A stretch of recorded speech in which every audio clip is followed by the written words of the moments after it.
Hello, I'm Dennis Rubin, your interim fire chief. Welcome to the November edition. Of putting out fires to your fire station living room today.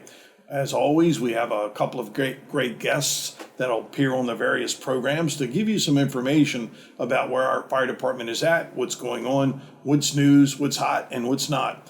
And today we have an incredible presenter from our training division, a training instructor. Phil Osner is going to have a chance to talk to us about ACR, Advanced Cardiac Resuscitation. This sounds like it's going to be a really interesting topic, and I'm looking forward to learning a lot of new information. Hey, Phil, how are you doing today? Good, Chief. How are you? Good to see you. Tell me a little bit about you. Tell me a little bit about your background, and I'm assuming you're a paramedic? Yes, sir. I can tell by the gold chains, sir. So I've been on 16 and a half years. Spent most of my time at Station 9 in headquarters. I got a job as a training instructor, and part of that job, our chiefs empowered us with the idea, go out and find problems and present us solutions, develop classes, etc. Wow, that's fantastic. I'm assuming you're enjoying your stint in training. It's a good deal. Yep. Good. I like hearing a good deal. Well, then tell us a little bit about advanced cardiac resuscitation, why it's important, how are we using it? I know this is not a format for training, but it's an update. Some people will get this information as new and fresh here in October, or maybe, in fact, they might even be some of your trainers out there. So kind of hit the middle road. Sure. Okay. So it's basically just a better way. I don't even know if better is the right word. It's a different way to run our cardiac arrest to get better results. So you could call it a better way. There is a department in California, Rialto, California, in about 2014. They just simply put some numbers together. They decided what was working and what wasn't. They kind of went away from ACLS and AHA a little bit, and they just went with some basic stats. They tried some things, and they went with that information, and they created a package, and that package yielded incredible results. With that, who did the study in California to validate their results, Phil? Well, so it was all internal. Their medical director was on board. Their chief, their EMS chief, was just really concerned about getting their numbers, which I can talk about later, better. And I'll talk about specifically what numbers I mean, but it's basically survivability.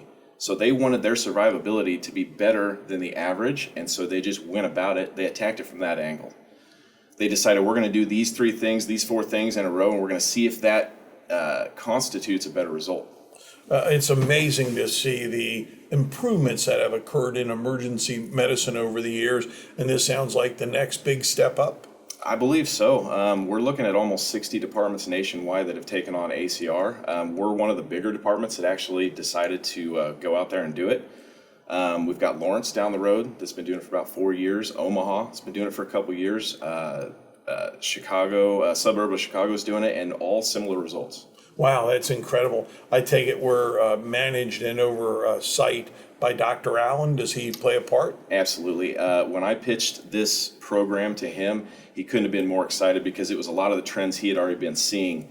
And again, not to dog on ACLS, but it was a little bit of a departure from what we normally do, and he was all about it. Good. I tell you, I've had a chance to spend some time with him now, and I just enjoy the company. I admire what he does, and what a brilliant gentleman. Pretty smart guy. You know, one day we probably ought to have him on this video clip here to update the membership. I get a sense he probably doesn't get out and see every member. He obviously has a full schedule of work at the hospital, and he also shared with me that he teaches in their medical school, so he wears both hats, and again, that's the type of medical director that we need. Yeah, I agree. So give us the nuts and bolts about ACR. Okay, so basically, advanced cardiac resuscitation. It is just a collection of things. What it basically boils down to is capnography. If you take somebody's capnography score, that is indicating to me what's going on inside their body metabolically. So we have these standard things, like, for example, 2-minute pulse checks. If my capnography doesn't show that a pulse check is needed, we don't do it anymore. So we're taking a more scientific approach to it. So you've got capnography is guiding our interventions. It's guiding our path as to what we can and cannot do with this person. So it all boils down to downtime. Was it VFib, VTAC? Was it a long time ill heart type of person? It really depends on that, but when we put capnography in there, it tells us where we're at and where we're headed. We can estimate where we're going to be. So we take that capnography score very seriously. That's the main function. Number two, don't get off the chest. We all agree that staying on compressions, that's been a thing for years. We've sharpened that up a bit by doing a really short, accurate pulse check. So you take your capnography, you reduce your compressions as much as you possibly can, and that kind of develops into a few other things that is the ACR package, if that makes sense. It does. It all does. The compressions, I'm going to describe it as a Lucas device. And tell me the correct title of our machine. We're using an auto pulse made by Zoll. And the auto pulse has really high results. You're going to get an 80% ejection fraction out of your left ventricle with that circumferential squeeze, as opposed to a manual compression, which you're looking about 20-30%. I know at one point in time it was described as about 25%, so 20 to 30 makes sense. That's just absolutely incredible. And back to capnography for just a second. As I can recall and remember, I'm just an EMTB.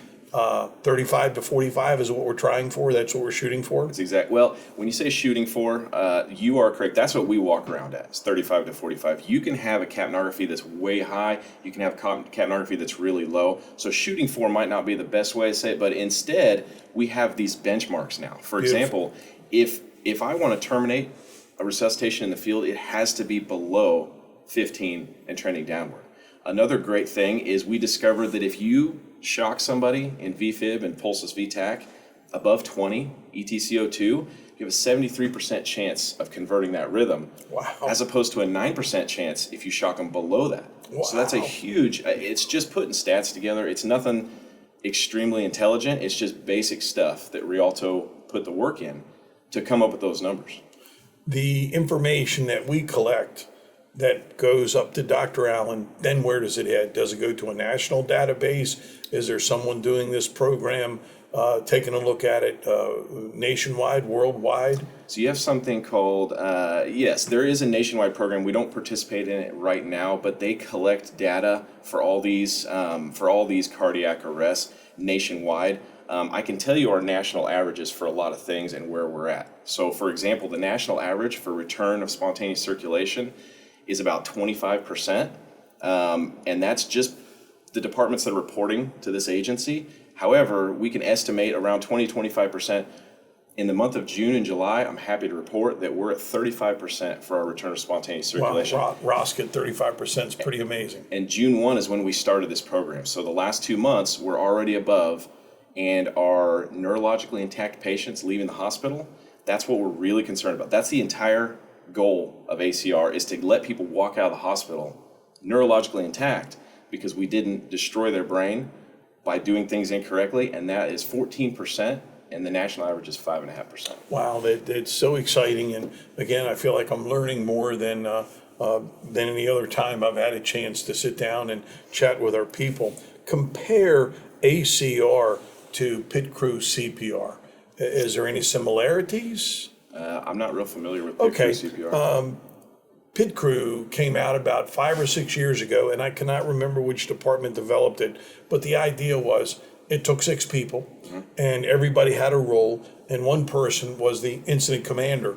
I think trying to follow along with a standard national incident management system process, and that individual had check marks and checkpoints rather that they had to check off to ensure that we're doing things at the proper time, the proper place, 10-second movements or less, or that sort of thing. Gotcha. But it would be interesting to do a comparison between the two and to see which one is best. But really what I'm thinking is which information, if any, could we steal from that program to put on top of this one? Because, wow, at the type of rate you're talking about, this is astronomical. Well, you'll be excited to hear we're already doing it. I suggested that I shouldn't say, the ACR program suggests assignments. Just like you go into a house fire, you've got captain, driver, nozzle, plug, door, whatever. I suggested that we have an airway guy that stays on the airway and does not leave that station, because in our history, what we do is we want to try and help out as much as possible. So we run around this code and we all try to do as much good as we possibly can. But to your point, we're going to have an airway guy, and this is the way I've been teaching it. We have an airway person that doesn't leave that airway. We have a facilitator that's bringing everything over from the monitor, and we've got our compressions guy. So, as you know, we're responding with 3 people to our cardiac arrest. That's not a lot of people for a cardiac arrest. Not enough. However, we're taking that 3 and we're maximizing it by having those assignments. And then as soon as the ambulance gets there in 3 to 5 minutes average, then we've got 5 people, and they supplement everything else that hopefully is already completed. Because with this ACR program, within 3 or 4 minutes, hopefully we've constructed the majority of the work to be done on that code. This program is absolutely amazing, Phil. Has our paramedics had a chance to train in this program? I know you started it back a couple, 4 or 5 months ago, and here we are already in October. Absolutely, yes. So we've had, the class was put on in June. We've had, I've gone around trying to catch everybody up from that initial class. We had the refresher in August, which just updates everybody as to how we're doing, the results we've had. And then again in November, we'll put the class on in its entirety, and we'll continue that every year, twice a year. Wow. And how long does the class take? The class is 2 hours, and the refresher is 1 hour. Can an EMT find his way into that class? Absolutely. I would really like to see that. If I have any regrets in my career, it's not becoming a paramedic. I'd be willing to offer that. I admire what you do beyond belief. Again, it wasn't the chic thing to do when I first started, and looking back, I wish I would have changed that philosophy. But boy, having a chance to learn, to see what our members are doing and where science is headed, it's just incredible. Well, I appreciate it. It's an important job, and I think we take it pretty seriously here, and I think we all strive to do better, especially with cardiac arrest, because you've seen it in your career. Things change every 5 to 10 years, and people even complain, why do we constantly change? Because we learn. We learn new things, and that's where Rialto came in. They showed us that if you just put this simple package together, then your numbers will skyrocket, and that's exactly what's happened. I can remember a Life Pack 4. I'm not trying to date myself, but the telephone coupler and the telemetry whining noise would be pretty amazing. It would probably have about a 50 or 60% rate of getting to the hospital and for them to be able to read a strip. So how far have we come? How far have we come? Are we doing anything with ACR in the community? And what I mean by that, do we get that information out to our media, to the printed or electronic media, in a way that they know the great strides that this department is moving forward to save lives? Because you got to remember, our number one priority, remember what it is, our number one mission statement? Mm-hmm. Prevent harm. That's right. This is the most prevention of harm that could possibly occur, in my opinion, in that we're saving brain cells. Did I say that right? You're absolutely right. That goes along with our epinephrine use in our new protocol. Is we're trying not to. We want them to have neurologically intact facilities when they leave the hospital. It's not just getting ROSC anymore. It's not just getting their heart rate back. It's actually sending them home is our primary goal. So open up those arteries and getting blood to the brain. Do we have a structured way, and again, maybe it's a question for Chief Shoneman, but I sure hope we get this information out in the community. To me, it's space age. I love what you're doing. I think the passion comes very clear and very loud through with what you are doing. We probably ought to get this out in the community, as well as continue to train our members and look for the new frontier. One thing that's happening back east, I'm going to hit you up with it. You may not be aware, and then again, you may know all the details about it, but there's a lot of discussion about providing whole blood for long-term trauma victims. ECMO, yeah, absolutely. Yeah, I've heard about that. We have hospitals getting on board with that, and like you're saying, they have ambulances now that are providing that service. Will we get it in KCK? I don't know. I hope we can look towards that, and yeah. I know we've got some meetings that have occurred and will continue to be discussed about improving our community paramedicine program, completely different from what you're talking about, but having that open, frank relationship with the head of the hospitals, using Dr. Allen to gain entry, I hope will continue to allow us to be on that leading edge. And thank you for the incredible work that you do to keep us there. Are we missing anything that you want to share with our audience about ACR? Well, you did mention reaching out to the community. We are in talks with the news, and what we'd like to do is have them video our class, us teaching this class, And in that class, we'll then supplement that with, we need bystander CPR to increase. A lot of towns out there have great results with bystander CPR, and here in KCK, it's a little different. It's a little different demographic, so sometimes we can't get that bystander CPR. If we can encourage people, if you see somebody down, to push on their chest, that's one of the greatest messages I can send. And then in addition to that, we can also get more AEDs out and have people trained on how to use them. So we're absolutely working with the news, and I hope to see that pretty soon. I think that's fantastic. So most likely in the November program, there may be some media people. And I know that, again, around the country, you hear about the AED telephone alert. Are you familiar with that? I'm not. We need to look into that as well. When there is a reported heart attack, with this application that's on your cell phone, it'll let you know where that is occurring, coupled with the fact where the closest AED is. And that's in use in many major cities today. Another discussion for the doc, and see if we can't figure out how to get that application. And the idea is it's on everyone's phone, so if you're out and about in a staff car and the message comes out that there's an active cardiac arrest, you could show up with an AED if you didn't have one in your vehicle, as an example. That makes sense. We're glued to our phones anyway, so we might as well. Yes, sir. Yes, sir. Well, Phil, I cannot tell you how much I appreciate the great work you do at training and for today. So hopefully you'll come back someday and chat with us on this frequency. Good. Anytime. With that said, what a great presentation it was today. And we cannot thank Phil Osner enough for the great work that he is doing and all of our members are doing to provide the very best care to hit that first tenet of our mission statement. And that, of course, is to prevent harm. Next, we're going to go to burning questions. And boy, do we have a couple of great ones for you today. So my name is Juan Machuca. I'm a firefighter EMT. And my question is, with the combination of 16s and 17s, is there plans on combining stations in the future? What a great question. Thank you for asking if, in fact, other fire stations will be merged. We're working very closely with the International Association of Firefighters, Local 64, to put together what will be described as a master plan. Sometime in December or possibly early January, that presentation will be made before the UG Commission. The commission will make the final decisions as to whether any stations might be merging or not. I wouldn't rule it out, but I'm also going to tell you, no sense in starting rumors because none of the information yet has been approved, and it's very, very much in the early phases.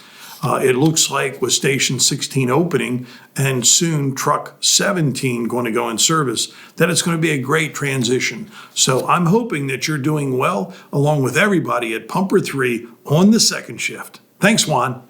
Carl Sen. I'm a fire apparatus operator.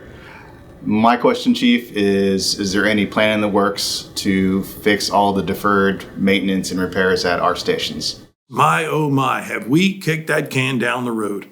Yes, in fact, we are working hard to come up with a plan, a strategy. In fact, it's a master plan that we are working very closely with the International Association of Firefighters, Local 64, to develop that plan.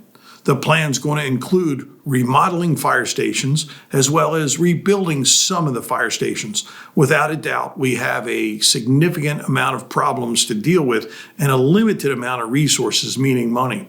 However, keep eye on us as we move forward. This plan will be presented to the Unified Governments Commission. They'll be making the final decisions as to what gets funded and what doesn't. So thank you so very, very much. I hope things are great at Pumper 18 on Leavenworth. So enjoy the day and be safe. All right, that has it. That's a wrap, as we say in the business. Truly appreciate you taking time out of your very busy schedule to be a part of putting out the fires.